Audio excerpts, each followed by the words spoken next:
کہ جو human right ایکٹیوسٹس ہیں اور جرنلسٹس ہیں کس طریقے سے وہ کولیبریٹ کر سکتے ہیں، خاص کر انفورس ڈس اپیرنسز کے معاملے میں، ایکسٹرا جوڈیشل کلنگز کے معاملے میں، اور نہ صرف کسی ایک قوم کے لیے بلکہ تمام مظلوم اقوام ہیں ان کے لیے وہ ان کی جسٹس کے لیے وہ ایڈوکیٹ بن سکتے ہیں. اس پر ذرا روشنی ڈالیں.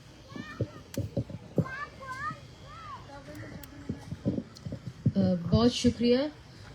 اور آپ کی باتیں سن کے دل ویسے ہی تکلیف میں ہے اور بھی تکلیف میں ہو گیا.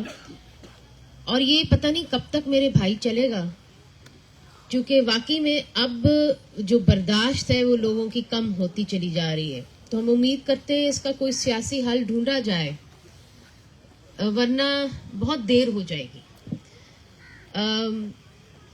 آپ نے میڈیا کی بات کی، بڑی آپ نے اہم بات کی. میرے یہ خیال کے اندر، اور میں یہ آپ کی تھوڑی سی غلط فہمی دور کرنا چاہتی ہوں، میڈیا میں بہت سارے ایسے لوگ ہیں جو جانتے ہیں کہ ہمارے لوگوں کے اوپر کیا گزر رہی ہے، مگر چونکہ قدغنیں باقاعدہ طور پہ لگی ہوئی ہیں مین سٹریم پہ، وہ دکھا نہیں سکتے. مگر اس کا مطلب یہ نہیں ہے کہ ہم اپنی ہمت چھوڑ دیں اور کوششیں چھوڑ دیں. حامد میر صاحب نے بھی یہ پروگرام جو ہے آپ کا دکھایا، میں نے بھی ایک پروگرام ہم نے کیا اور دکھایا.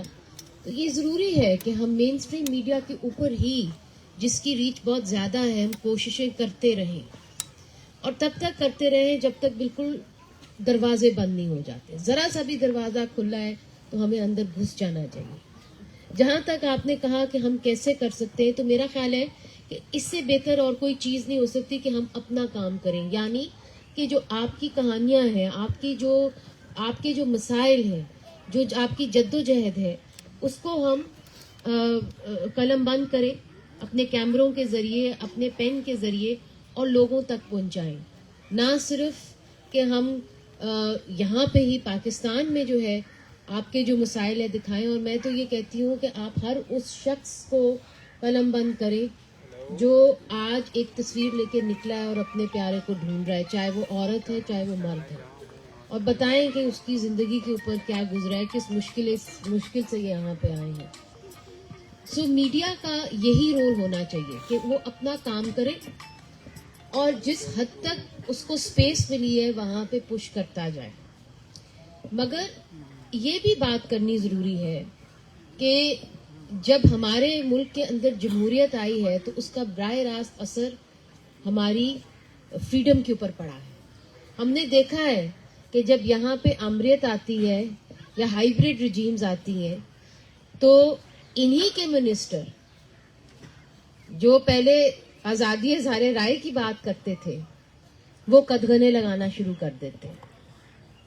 اور جب ان سے پوچھا جائے کہ یہ آپ نے لگائی ہے تو وہ کہتے ہیں ہمارا اس میں کچھ نہیں ہے، وہ کہیں اور سے آئی ہے.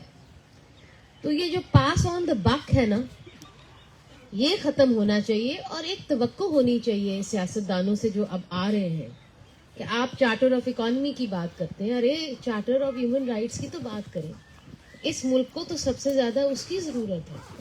آئیے مل بیٹھ کے کوئی فیصلہ تو کریں کہ جو اتنا بڑا مسئلہ ہے، میری بہن آمنہ جو اتنے سالوں سے ڈھونڈ رہی ہے اس مسئلے کا حل، اور بتا رہی ہیں کہ جی پاکستان کے ہر شہر میں ایسے ہیں. تو آپ ہمیں بتائیں پنجابیوں، بلوچوں، پختونوں، سندھیوں، کیا کرو گے اس کا؟ تمہاری پارٹیز نے کچھ سوچا بھی ہے اس کے بارے میں؟ مل بیٹھ کے کوئی چلو اس پہ تو قدغن نہیں ہے نا کہ بات تو کر سکتے ہو، بات تو کرو. میرا خیال ہے کہ ہمیں مضبوطی ملتی ہے، ہم وہی دکھا سکتے ہیں جو ہو رہا ہے. جو نہیں ہو رہا ہم کیسے دکھا سکتے ہیں؟ اب سیاستدانوں سے بھی یہ پوچھنا چاہیے. الیکشنز کا وقت آ گیا ہے، ہمارے پاس آتے ہو نا، جی ایچ کیو تو رات کو جاتے ہیں، دن میں تو ہمارے پاس آتے ہو نا. تو بتاؤ تو صحیح کہ اس مسائل کے بارے میں کرو گے کیا؟ میڈیا کا میرے بھائی میرا خیال ہے یہاں تک ہی ہے. مگر eventually the buck stops with the politicians. ان کو کوئی فیصلہ تو کرنا پڑے گا کہ ہمارے بارے میں کیا کرنا ہے.